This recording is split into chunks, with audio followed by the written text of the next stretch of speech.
Today, I'm Engineer Roland Kenneth Corpus. So this is will be our last topic for the module 10 to 11 or kasama sa P2 sa ating P2 coverage yung ating aquifer. So natapos na tayo sa equivalent coefficient of permeability and ngayon ay pag-uusapan naman natin is yung aquifer. So what is aquifer? So simply, ang aquifer is an underground layer of water bearing rock and sands or gravel that store and moves groundwater. It acts like a giant natural sponge underground holding fresh water that supplies springs and communities. Ano, springs in communities. Okay? So sabi natin yung ating mga precipitation, so ang ginagawa ng ano natin diyan, ang ginagawa ng lupa is inaabsorb, ano? So inaabsorb, pag nagkaroon tayo ng precipitation, i-absorb niya ngayon yung ating tubig. So meron tayong vertical and horizontal movement. So yung horizontal natin, papunta pa rin yun dun sa ating river or yung sa ating mga bodies of water. And ganoon din sa ating vertical movement. Papunta naman ito sa tinatawag natin na groundwater. So yung nag-store ng groundwater natin ay tinatawag natin na aquifer. So yung sinabi nating aquifer, ito yung layer of soils natin na parang sponge na nagko-contain ng mga nag-store ng tubig sa kanila, no, sa kanilang soil. So sabihin, yung soil natin, so for example, ito yung soil natin. So sa ilalim niyan, so ito yung mga layer of soil natin. So sa ilalim niyan, meron tayo ditong tubig, ano? So for example, ito yung ating groundwater table. So by the way, ito yung symbol na ginagamit natin to determine groundwater table. Ayan, ano? So yun yung sabihin ng aquifer. And meron tayong mga terms na kailangan pag-usapan dito, no?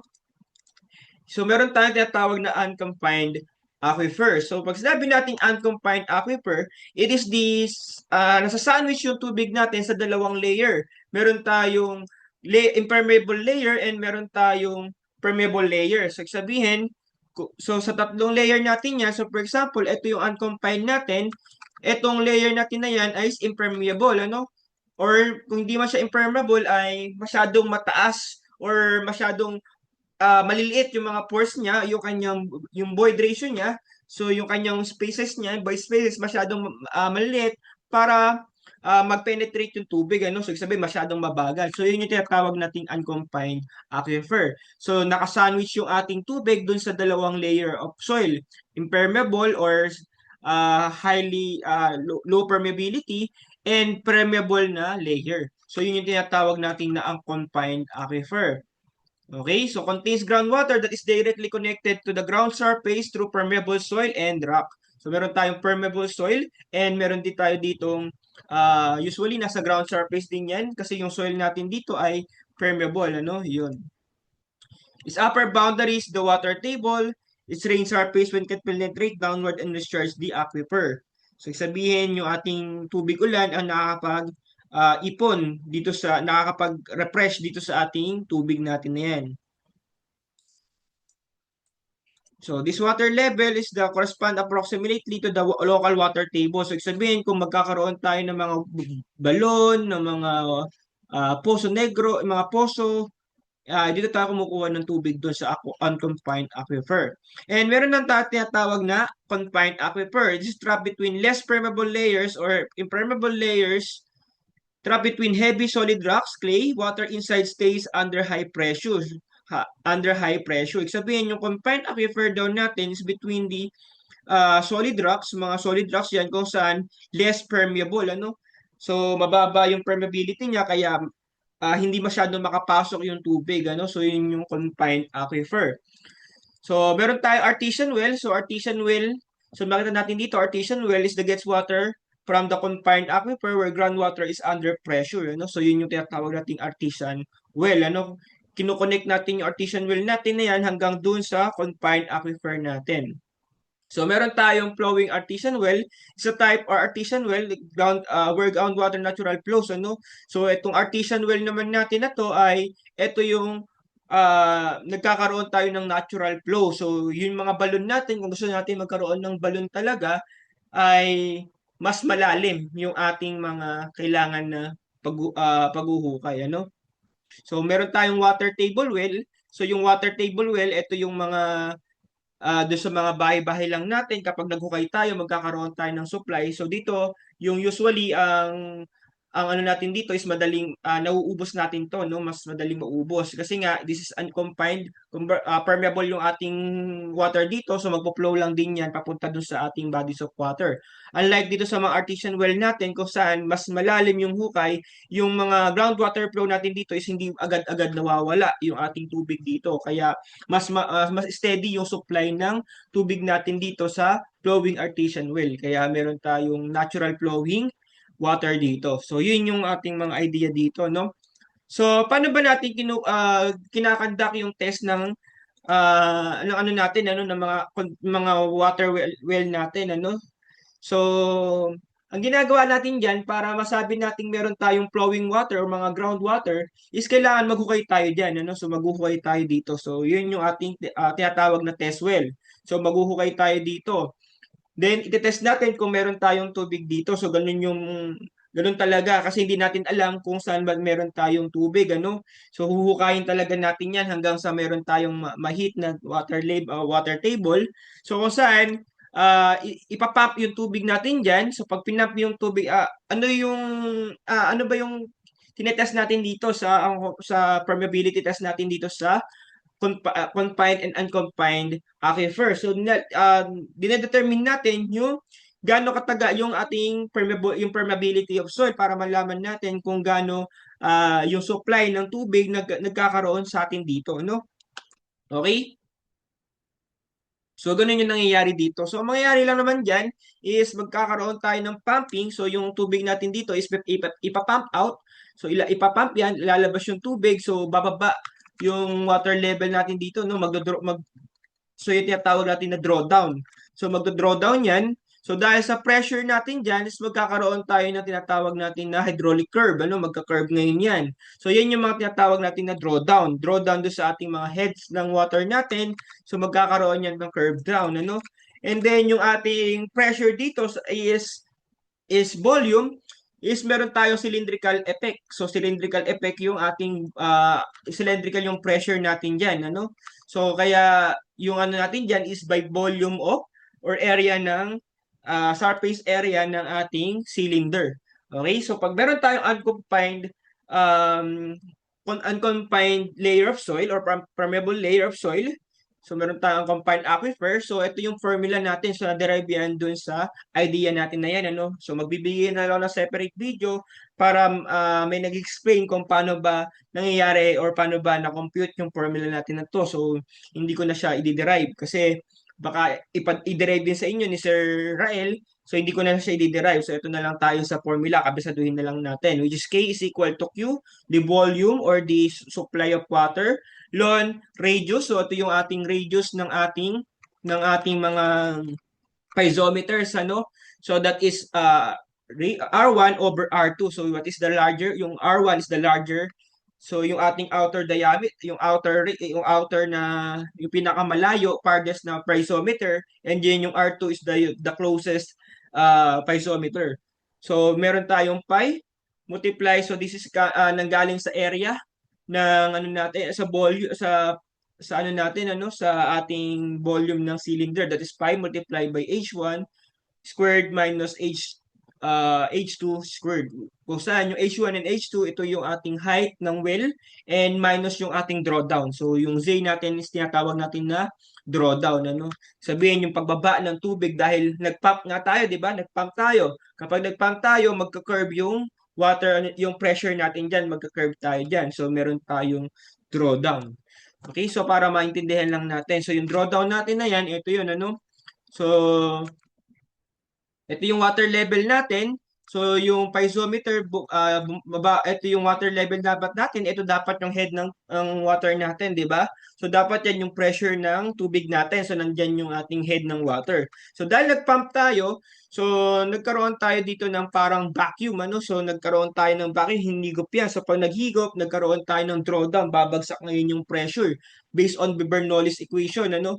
So kapag meron tayong turbine or motor, pinap out natin, nagkakaroon tayo ng vacuum. So, nagkakaroon tayo ng drawdown. So, yan, bababa ngayon yung, ano natin, ano, bababa yung ating water level, ano. So yan yung mahirap kasi pasunurin sa AI. So in-AI ko lang tong image na to. So dapat ito yung water level natin diyan. So meron tayong drawdown. So yan yung formula natin. Okay? So this is unconfined. Sabihin ito ay permeable soil, ito ay impermeable layer. So sabihin pwedeng pumasok dito yung tubig at ito ay impermeable layer. Okay? And then meron naman tayong confined aquifer. So confined aquifer, itong taas natin na to ay mababa yung kanyang permeability. Sabihin mostly mga rock, yung mga composed nitong rock na to. So sabihin naman hindi naman impermeable 'yan. Mababa lang yung kanyang permeability kung saan papasok ngayon dito yung tubig natin ngayon dito, no? Okay. So meron tayong ganun din yan. So, bubutasin ngayon natin yan. Mag-drill tayo dyan. So, mataas yung force na kailangan natin dito. Kasi dito ay permeable soil. So, ibig sabihin, mga clay sand lang yan. So, dito ay bababa na yung permeability. So, ibig sabihin, usually, mga sediment rocks na yan. So, ganun lang din yung mangyayari. Magda-drawdown din. Pero, ang formula natin dito ay Q ln R1 over R2 over 2 pi T. Yung T is the thickness of confined layer. So, yung T natin dito is thickness of confined layers, ano? Confined layer. So, pag sinabi natin confined and unconfined aquifer, so yan, ito lang yung pag-store yung soil na nag-store ng lupa tuloy, ng tubig. So, sabihin ng aquifer, yung soil nag-absorb ng tubig. So, nasan ngayon yung soil na yon? Under unconfined or confined? So, nakasandwich ba yung soil na yon sa layers ng na may permeable at less permeable, at doon sa layer nakasandwich ba sa doon sa parehas na impermeable and less permeable na soil layer. So, ganun yung nangyayari dito. Okay? So, yun. Ito yung formula. And meron tayong transmissivity of aquifer. So, ano ba yung transmissivity? So, that is the transmission layer of soil. So, balik tayo dito, no? So, dun sa ating layer of infiltration zone. So, sa layer of infiltration zone, kung babalik tayo dito,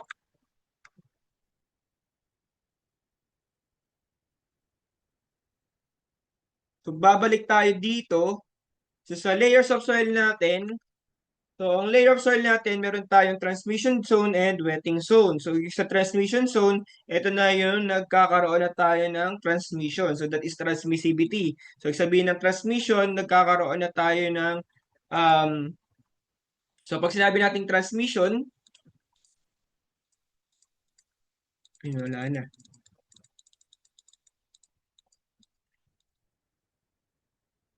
Wala. Okay, so pag sabi natin transmission zone where soil contains both air and water water contains less than full saturation. The zone allow the movement of water. Sabihin lang kasi ng transmission, that is a movement of water. Okay, so yun lang naman yung sabihin. Transmissivity. So sabihin yung pag-move ng water. So yun yung sabihin ng transmissivity equation. Okay, so ngayon alam naman na natin yung formula. Ito yung formula natin. So, transmissivity. So, for impermeable layer of soil. So, pag meron tayong mga impermeable layer na, so, ito yung kanyang transmissivity. Ano? So, mali yung, i-edit ko pala to. No? So, this is K multiplied by thickness of confining. Ito yung T pa rin natin. That is, T is equal to thickness of confined layer of soil. Ano? Thickness of confined soil. Of confined soil. Okay, so yun. So let's have a sample problem. Diretso na natin. So sample problem number 8 na tayo dito. Pang ilan na ba to? Pang 8 na ba? So sample problem number 8, a confined aquifer underlines a unconfined aquifer as shown.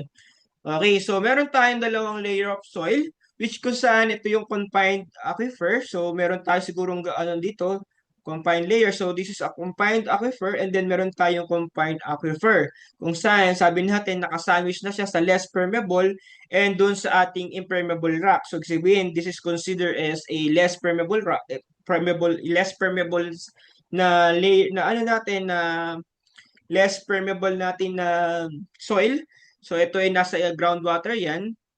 Okay, so meron tayo ngayon groundwater. So meron tayong soil pa dyan sa taas. So meron tayo dito ngayong confined. So para magsabi kasi natin yung confined ay nakasandwich sa impermeable soil or impermeable rock and yun sa ating less permeable soil.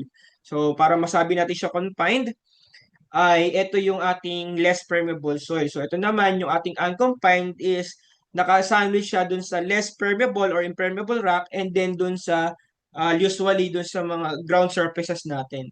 So yun yung tinatawag natin na unconfined aquifer.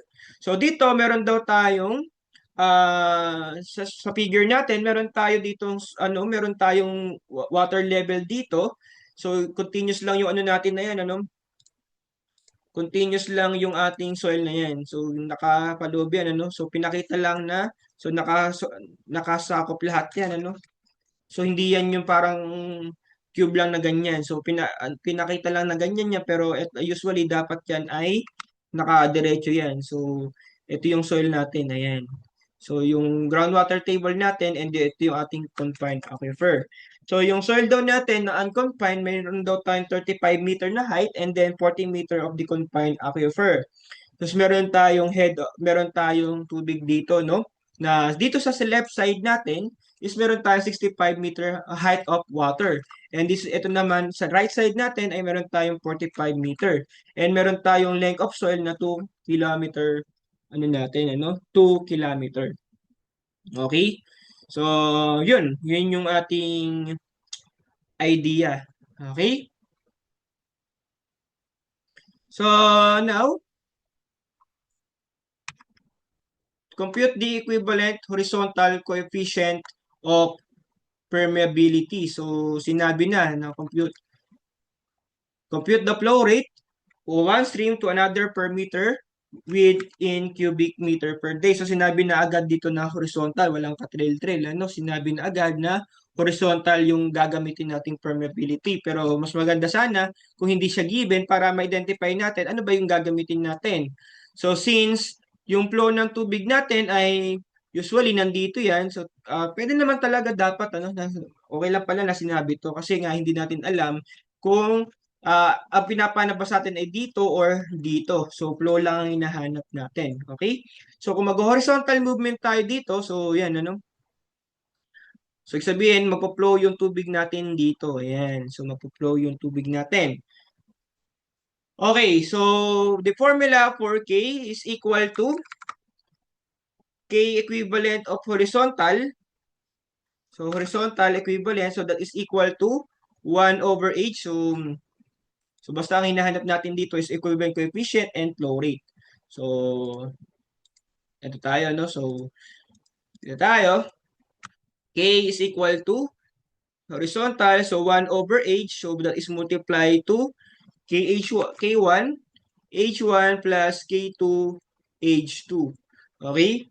So, therefore, meron tayong K horizontal is equal to 1 over total length natin ng height ng soil natin, that is 75 meter. So that is 75 meter of soil. So that is K1 natin is 55 meter per day. Multiply by height natin na 35. And so natin, 1 over each na lang natin dito. So meron tayong 75 dito. So 55 multiply by height natin which is 35 plus 28 multiply by 40. Okay? 55 multiply by 35 plus 28 multiply by 40 divided by 75. So, ang ating KH is equal to 40.6 meter per day. So, yun yung ating equivalent horizontal permeability. Okay? So, ngayon punta naman tayo sa ating sa ating flow rate. So, that is equal to Kia. Okay? So, brand ng sasakyan, Kia. So, that is equal to K, which is permeability, yung ating coefficient of permeability. So, yun yung 40.6 natin. And yung I natin is this hydraulic conductivity. Ibig sabihin, ito yung ating, that's formula is H over L. So, ibig sabihin, ano yung height ng ating tubig and yung gaano kalayo yung travel ng tubig natin sa soil. Okay? Yung travel ng tubig natin sa soil. Okay? So since meron tayong dalawang head of water natin, so kailangan natin kunin yung kanyang difference. So meron tayong 65 minus 45 over length ng travel ng tubig natin. So kung magta-travel yung tubig natin sa soil na yan, so kailangan niyang mag-travel ng 2 kilometers. So that is equal to 2,000 2,000 meters, so 2 kilometers. So that is equal to 65 minus 45 over 2,000. So that is 0.01. So sir, ano ngayon yung area natin dito? Okay? So ano yung gagamitin nating area? Meron tayong dalawang height ng ano natin, ano? So baka maisip na naman natin na yung total height na naman natin dito kasi sir, since ito yung ginamit natin dun sa ating formula nung nakaraan, kinuha lang natin yung height ng kabuuan ng soil natin and then i-multiply natin sa 1 sa ano natin ano sa 1 meter. Okay? Sa 1 meter strip. So tingnan muna natin yung condition natin doon bago tayo mag-conclude doon sa ating mga sinasabi ano. So tingnan muna natin. Tingnan muna natin yung ating senaryo ng mga nakaraan. Okay? So balik tayo sa nakaraan para alam natin kung ano yung ginamit nating area. So dito, ano yung area na ginamit natin? So balik lang tayo dito, no? So ang area na ginamit natin dito is yung area natin ng cross-sectional area na yan. Kung saan magka-travel ngayon yung tubig dito, buo na yan. So yung kabuuan na yan, yan yung ating area na ginamit. Sabihin, yung buong area na na-absorb ng merong tubig. So yun yung idea, yun yung dito, no? So balik tayo sa horizontal. Okay? So dito din ano, yung buo na 'yan, yung buong layer na 'yan ano. So yun yung kinuha nating area. Okay? So yung buong area, yung buong surface area ng sa ano natin na 'yan, anong ng reservoir natin, ibig sabihin yung buong surface area na 'yan is nag-infiltrate dito, no? So yun. So dito tayo sa horizontal. So dito, yung kinuha natin yung height na yan na 12 meter. Bakit? Kasi lahat yan, ito ay merong tubig. So inassume natin na nandito yung tubig natin sa taas. So lahat yan ay may tubig. So yun yung idea natin. So therefore, masasabi natin ano yung area na i-consider natin. Yung area kung saan meron tayong tubig. Yun yung ating gagawin. Okay?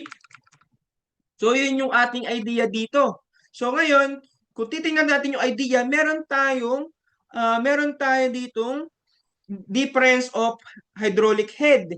Okay? So, sabi naman natin, doon sa hydraulics natin, yung kanyang presentation natin dito ng water pressure natin dito, water natin dito is pababang ganyan. Okay? So, pababa siyang ganyan. So, ngayon, ito yung may tubig sa atin, ito yung nagpo-flow na tubig natin. Ayan. Okay? So, yan yung nagpo-flow sa atin. Yan, ito ngayon yung area na kailangan natin. So, ano yung area na yan? Tama po. Tama. That is a trapezoid area. Okay? So, therefore, ang ating Q is equal to K, that is 40.6, and multiply by I, that is 0.01. And yung ating area is area ng trapezoid, that is 65 plus 45 over 2. Ano? 1/2 base times height. And then multiply yung area natin. That is yung ano natin. Kinukonsider natin lagi ay 1 meter, 1 strip meter. So, sir, hindi ba yung 2,000 kilometer, yung 2 kilometer yung gagamitin natin dyan? Hindi po. Ang gagamitin po natin dyan ay yung kanyang cross-sectional area. Ito po, yung kailangan natin dyan. Yung kanyang cross-sectional area. Ayan, yung kanyang cross-sectional area. Ito po yun, yung kailangan nating area. Kasi, okay? So, pag tinignan natin sa left side, sa right side, ito po yun, ano, yung kanyang ma-absorb na tubig. Ito po yun. So, dito po yun, ano, so sa side po na yan. Okay? So, ano po yung kinukonsider natin dyan? That is 1 meter strip. Okay? So, therefore, ang ating Q now is equal to 40.6.01, 65 plus 45 over 2. So, multiply by 1. So, meron tayong 22.33. So, tama ba? Wait, so, paki-double check na lang kung tama po yung aking answer. I mean, kung tama po yung pagkakasolve ko kasi minsan baka napagbabali-baliktad ko lang po yung mga letters or numbers po natin. For example, 22.213 naging 312, mga ganun. So, baka napagbaliktad ko lang. Okay? So, ito na po yung ating final answer. 22.33 cubic meter per day. Ano? Ayan. So, ito na po yung ating final answer.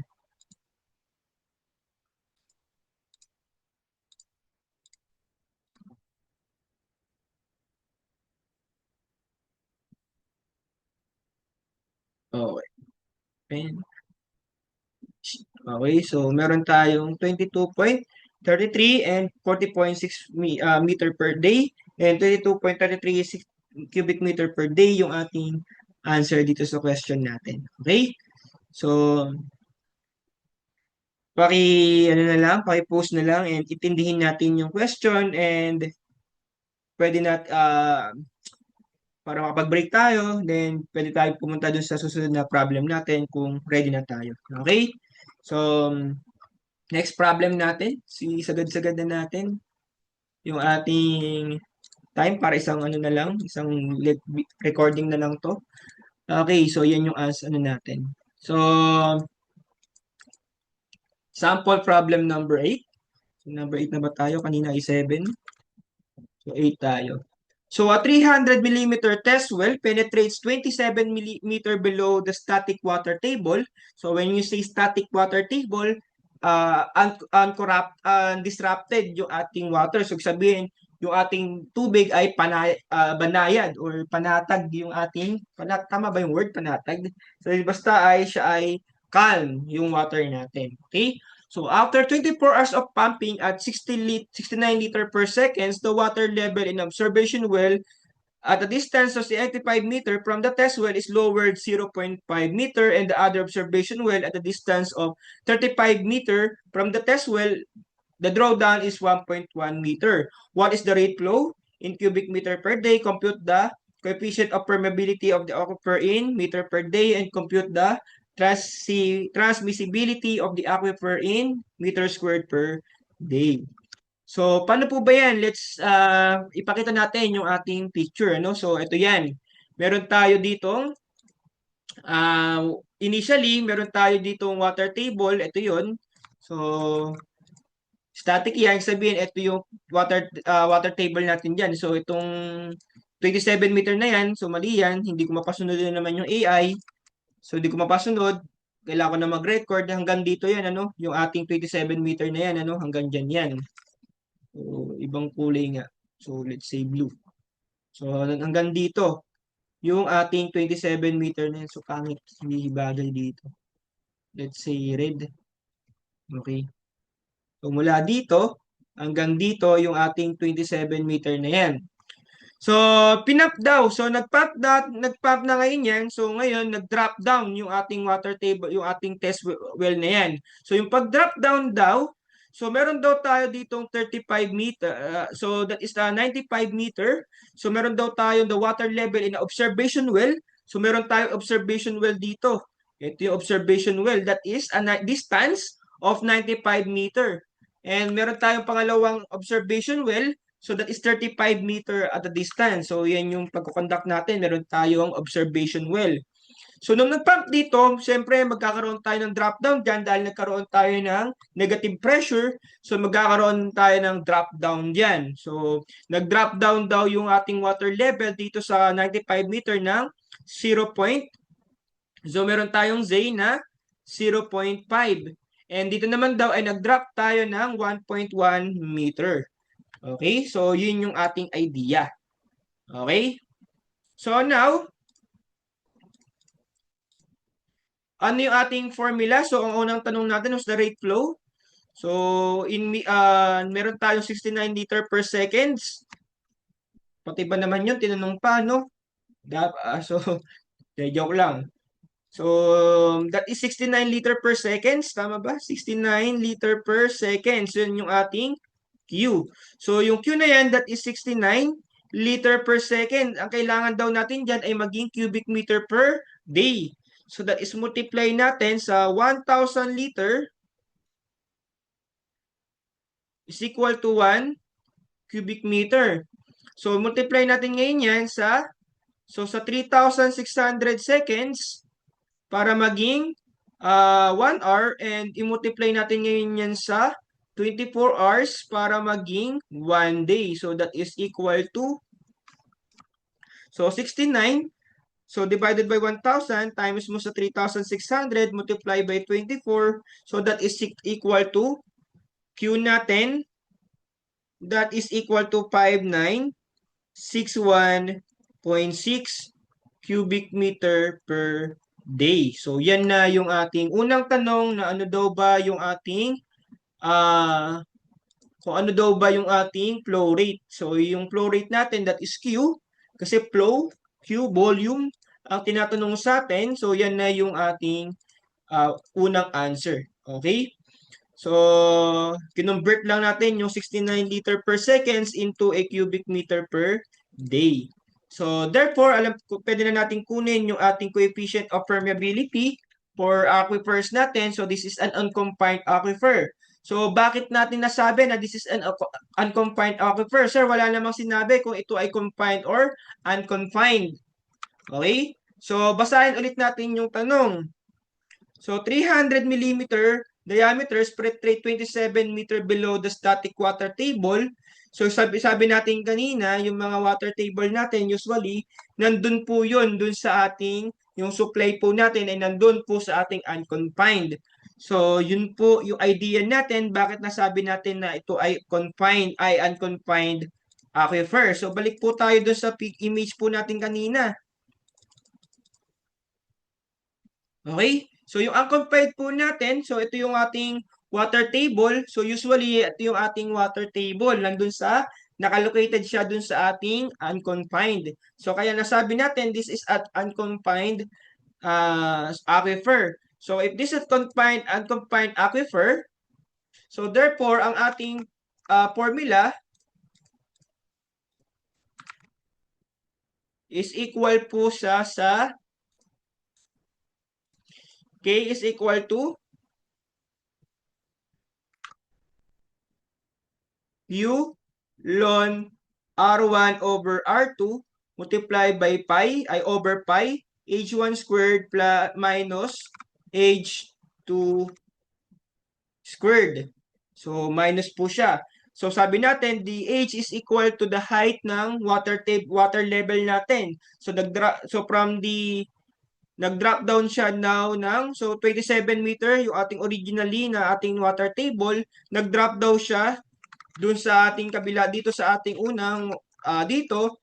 So meron tayong H1 na originally 27 meter yung ating water table. So dahil nag-pump tayo dito, nagkaroon tayo dito ng drawdown, ano? So draw ng curve ng water natin. So pressure sa pressure natin, ano? Ima-minus natin diyan yung drawdown natin na 0.5, so that is equal to 26.5 meter.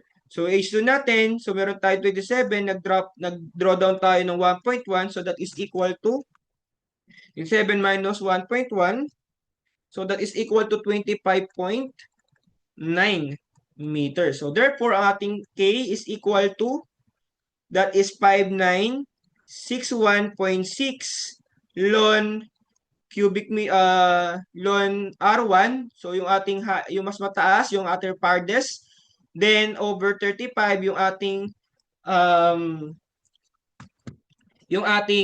pinaka malapit nearest test well, ano. So sir, di ba R is radius? Bakit radius and distance yung ginamit natin yan. Again, galing po yan dun sa ating effect ng pressure natin na cylindrical yung effect ng pressure natin dito. Okay, cylindrical yan dun sa dalawang well natin. Okay? So, ayan. Cylindrical yan dun sa dalawang test well natin. Kaya po radius po ang ginamit. Okay? So, hindi po distance. Okay, so pi over pi. So, that is 26.5 squared minus 25.9 squared. So, therefore, that is equal to, ito ay naka-cubic meter per day. Ito ay walang unit. Ito po ay naka-cubic meter per day. Ito ay walang unit. Ito ay naka-m squared. So, m squared siya. So, matitira na lang natin dito is meter per day. Okay, so 5961.6 ln 5961.6 ln 95 over 35 over pi 26.5 squared minus 25.9 squared. So, therefore, that is equal to 60.26. So, that is equal to 60.27 meter per day. So, ito na po yung ating final answer. Okay? So, yan po yung ating final answer. Okay, so far, tingnan natin kung tama dun sa solution natin. Okay, so far, tama naman. Okay? So, ang ating formula for ating transmissivity equation, that is Q is equals to ln R1 over R2 that over 2 pi Z2 minus Z1. So, yung mas mataas pa rin lagi yung mauuna kasi magne-negative tayo. So, 5961.6 ln 95 over 35 over 2 pi multiply by 1.1. So, saan po nanggaling ito? Ito po ay area, ay ano, sa area ng ano natin, ng cylindrical top natin. Okay, ng ano natin. Ito naman ay galing po ito sa surface area na ay ano natin ano sa perimeter natin. So yun po. Okay, so that is 2 pi 1.1 yung ating highest drawdown minus 0.5, so that is 1.7904 square meter. So ito ay cubic meter over meter, so magiging square meter per day. So yan po yung ating formula. Okay? So sana po ay naintindihan po natin. So pwede nating i-post para pwede tayo relax muna, mag-rest, and bago tayo tumuloy sa pangatlong problem. So last problem natin for the aquifer. So ito ay direct substitution lang. So nagbigay naman ako ng ibang mga condition kung paano ba sinusolve yung mga permeability natin. So ito pag aquifer, so this is usually kapag nag-aquifer test tayo, naghahanap lang po tayo dito ng permeability ng soil ng tubig natin. So para malaman natin kung capable ba tayo magkaroon ng supply ng tubig kasi baka pa nag-ano tayo diyan, nagpahukay tayo dito, nagpalagay tayo ng well, ang mangyayari lang po diyan ay maubos lang po natin yung laman. And wala na tayong malagyan ng laman yan. Kaya po, kailangan po natin, nagko-conduct po tayo ng test well po dito. So sabi natin, noong unang panahon, wala naman po yan. Ano? So tsambahan lang naman po. So dito, para hindi tayo magkaroon ng tsambahan, ay tinetest po talaga natin. Okay? So last problem. A well with a diameter of 0.6 meter is constructed in a confined aquifer as shown. Okay, so meron tayong confined aquifer. So sinabi na dito, confined aquifer. So, confined yung gagamitin nating formula. So, the sand aquifer has a uniform thickness of 15 meter. So, dito, mapapansin natin, paano ba siya naging confined? So, ito yung well natin, nakatugon siya hanggang dito sa ating sand layer. Kung saan yung sand layer natin is nakailalim siya, nakasano siya sa impermeable layer of soil, and usually ito ay magiging impermeable na din. Okay? So, naka-sandwich siya sa impermeable at impermeable din. Ano? So, this is a confined aquifer. So, nag-drill tayo and naghukay. So, pinasok yung well, nagkaroon tayo ng well dito. So, initially, ito yung ating water table. Ano? Ito yung water level natin. Okay, i-drawing natin. Ito po yung ating water level. Ayan siya. Okay? So, ito yung ating water level. So, nung nag-pump daw tayo, so this is 0.6. So, meron daw tayong test well or mga observation well na 30 meter and 15 meter, 15 meter. So, ayan, So, yan yung ating, so yan. A pumping test was conducted to determine the coefficient of permeability of the aquifer. So, the initial piezometric surface is 15 meter. Okay, so below the ground. So, the initial piezometric surface is uh, 15 meter below the ground. Okay, so sabihin lang naman yun, nung 15 meter below the ground natin na yan ay ito po yun, yung 15 meter below the ground surfaces natin. Kasi ito yung ground surfaces natin, yung initially water table natin ay ito daw ay 15 meter. So after the well is pumped at a rate of 13 liter per second for several days, water level in the well stabilized with the full drawdowns, 6 meter. So, nag-drawdown daw dito po yung ating, nag-drawdown yan ng 6.4 meter. So, hindi na naman po tama po yung ating AI. So, pagpasensya na po natin, pero dapat ang drawdown natin dyan ay paganyan, So, yan yung ating drawdown. Ayan. So, dito daw sa well, ay nag-drawdown tayo ng 6.4 meter. So, ito daw yun, yung 6.4 meter natin na yan. So, ito yun, yung 6.4 meter. So, sa well yan, doon sa ating well. So, yung sa gitnang well natin. Doon sa observation well natin, that is observation well, sa mga test well natin, ay nagkaroon daw tayo ng drawdown na 3.7 saka ng 2.4 meter. In the observation well, 10 meter from, so meron daw tayong 6.4 and 3.4 meter. So, mapapansin natin na this is 20 meter from the impermeable layer. So from this data, find the depth of the water in the test well and so find the depth of the water in the test well and then calculate the permeability of the aquifer. Okay, so yun yung unang tanong. Ano daw yung water in the test well?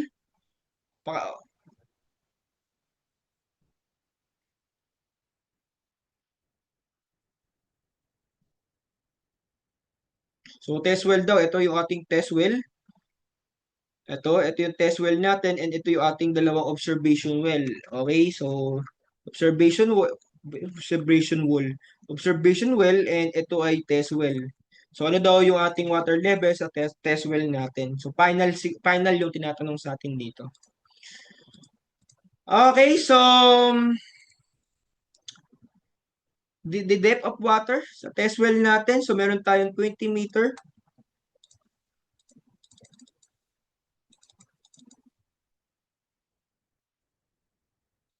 So yun, so wait lang, ayusin ko lang para nauna yung text na lumabas kaysa doon sa image muna. Wait lang. Okay, so yung ating depth of water do sa ating test well, that is 20, nag-draw down ng 6.4. So meron tayong 20 minus 6.4, so that is 13.6. So yun ating yung unang answer agad natin, 13.6. So yun lang siya. So yun lang yung ating first question. Bonus. Okay, so meron tayong yung ating depth of water sa test well natin, that is 20 meter. Yung ating initial water table na nag-draw down ng 6.4, so that is 13.6 meter. So yan yung ating test well sa test well. And then yung ating coefficient of permeability, so ang ating formula doon ay so meron tayong 3.7 saka 2.4 na drawdown. Tandaan natin, 3.7 saka 2.4. Okay, so yung ating formula for the confined aquifer, so K is equal to, so gusto ko black,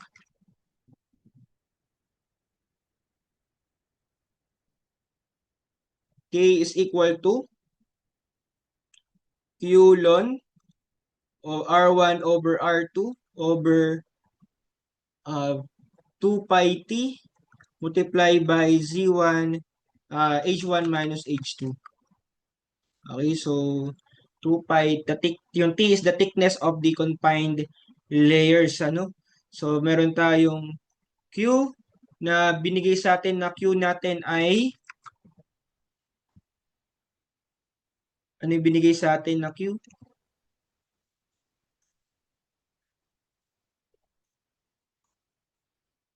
Q natin is 13 liter per seconds. Okay? So, 13 liter per second. So, therefore, meron tayong 13 liter per second. So, ln R1 over R2 natin.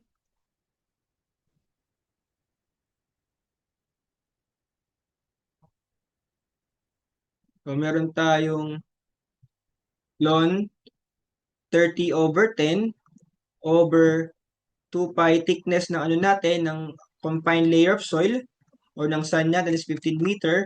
And then yung H1 natin, so meron tayong 20. Ang nag-draw down tayo ng 3.6. 3.6 ba? 2.4. 3, 2.7, 3.6, 3.7 and 2.4. And 3.7 and 2.4.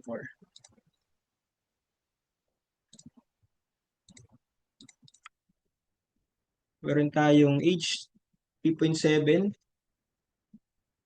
So that is equal to 20 minus 3.7, 16.3. H2 is equal to 20 minus 2.4. So that is equal to 17.6. So therefore that is equal to 17.6 minus 16.3. So therefore that is equal to 13 ln 30 over 10. So 2 pi 15, 17.6 minus 16.3. So meron tayong 0.116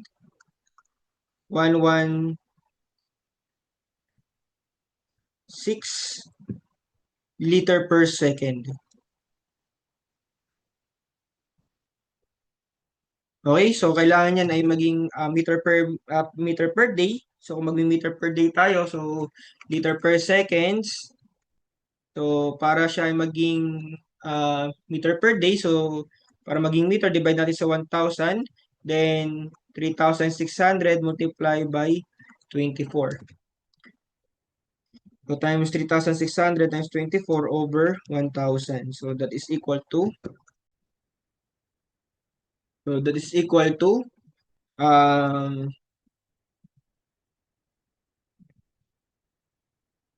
10.07 cubic meter per day. Kung per seconds lang, so tanggalin natin yung 3,600 na yan. So divide lang natin sa sa 3,000.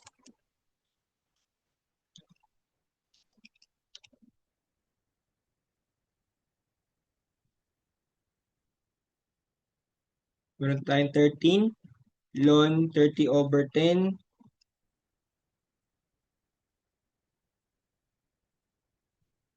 13 divide mo sa 1,000 times mo sa 24 sa times 3,600 times mo sa, so yan siya per meter, cubic meter per day. So kunin natin yan ng meter per day, ano? Meter per seconds. So tingnan natin kung mataas yung value. So 17.6 minus 16.3. So 0.12, ano? So that is 0.12 or 116 meter per seconds. So, alin sa dalawa? Meter per seconds or cubic meter per day. So, depende kung ano pinapahanap sa atin. Okay?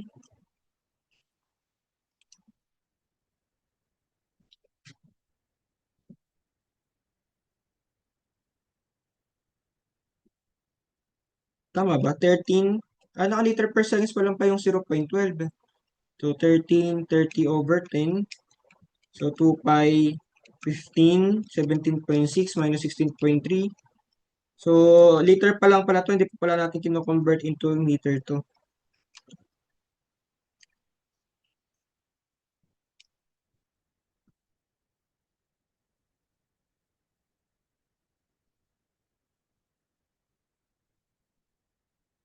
Pag nag-ano tayo, wala tayong direct ano dito, no? 0.12 liter per seconds to. So, liter per seconds. So, 0.12 liter per second. Okay, so pag kinonvert natin yan, so dapat pala kinonvert na natin ito into cubic meter, no? So, hindi pala tama yung ano natin dito. So, yun. Pero pag ganyan nga, that is meter per day. So, ba't ba cubic meter? Sorry, cubic meter. So, meter lang to. Meter per day. Okay? So, baka nalito tayo. Again, mas tama na ganito kasi iba kasi yung nasa anong book ni Besabilia. So, naalala ko nga pala ay mali-mali siya minsan. Okay, so, pasensya na. Ito na yung tamang sagot natin. So, yung 13 na, so, baliktad tayo dito. Meron tayong mali. So, tingnan natin, baka tayo naman talaga yung mali. Kasi, liter per seconds tayo, no?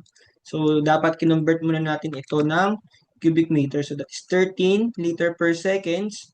So, multiply natin yan sa uh, 3,600 over 1,000.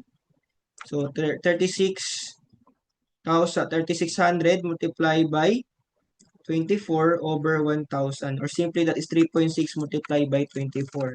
Para makancel natin. 3.6 multiplied by 24. So, that is equal to 13 multiplied by 3.6 multiplied by 24. So, that is 1123.2. So, tama ba? 13 divided sa 1,000 times 3,600 times 24. So, meron tayong 1123 cubic meter per day. Okay, or that is 13, or that is 0.013 meter per seconds. Or that, cubic meter per seconds. Or pwede din man yan, 0.013 cubic meter per second. So, kahit alin sa dalawa yung gamitin natin. Okay? So, pag 0.013, masyadong maliit. So, ito na lang yung gamitin natin. Okay? So, yun na lang yung gamitin natin. Okay? So, i-move natin to dito muna.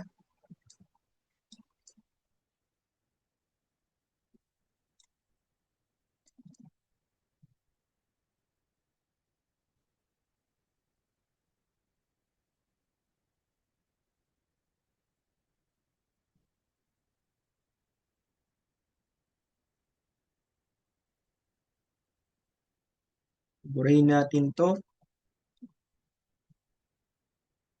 Okay, ayan.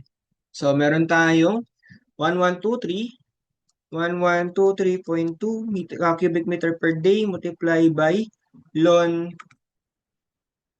30 over 10. So, that is equal to 1123.2 ln 1123.2 ln 30 over 10 over 2 pi 15 multiplied by 17.6 minus 16.3. So, that is equal to 10.7. So, para mas naging ayos lang tayo, kasi mali yung ginawa natin kanina, which is parehas lang naging tama ng value, pero mali yung ginawa natin kanina. Kasi nauna yung ano natin, liter per seconds yun. Tama din naman pala. Ha? Tama din. Kung liter per seconds, hindi, tama lang. Kasi nga, kailangan natin i-convert to para maging cubic meter per day siya kasi ito naka mm squared. Hindi tayo pwedeng mag-direct cancel ng ganun ng magkakaiba yung letter, yung ano natin, yung unit natin. So tama lang. So dapat kinonvert muna tayo. So tama lang naman din kasi na parehas lang magiging value niya kasi naka-multiply lang tayo diyan. Pero since in computation wise, mali yung order natin. Kasi nga, kailangan i-convert muna natin kasi hindi parehas yung mga unit natin. Okay, so transmissivity, kapag meron tayong impermeable layer, so that is K multiplied by T. So that is equals to 10.07 multiplied by thickness na 15. So that is equal to times 15. So that is equals to 151.07 square meter per day. So yan na yung ating final answer. So mali yung ating answer dito. So thank you guys and ayun. So yung answer dito na ano, i-edit ko na lang mali yung answer dito. So since kinopya ko lang ito direct from the Besobilia, so 13.01 is mali yung ating mali yung ginawa. So dapat yan ay kinonvert natin ng cubic meter per day. So i-edit ko na lang pag sinend ko sa inyo. So thank you guys. Hanggang doon lang yung ating P2. So hanggang dito yung ating P2 topic. So meron tayong quiz 1 for hanggang Darcy's Law and then yung ating quiz 2 ay yung ating module 10 to 11 which is yung ating uh, coefficient of permeability, coefficient of permeability and aquifers. So thank you guys and see you when I see you. So be ready sa mga quiz natin.